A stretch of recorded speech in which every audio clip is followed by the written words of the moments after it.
Gaur urtarriak 14 dugu, eta 28 kanaleko estudioetan aurkitzen gara momentu honetan. Izan ere, 28 kanala eta gainditzenen artean akordio bat sinatu dugu, Tolosaldeko albiste batzuetan, zein hizkuntzako interpretea egoteko. Eta ni oso pozik nago, hitzarmen horrengatik. Izan ere, 28 kanala eta gure hitzarmen honi esker, Tolosa inguruko jendeak, albisteak zein hizkuntzan ikusteko aukera izango du.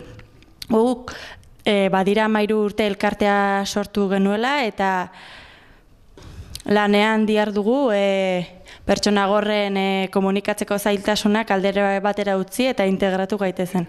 Eta pixkanaka lortzen ari gara. Mila esker guztioi eta niretzako esan gaurkoa oso egun zoriontsua dela.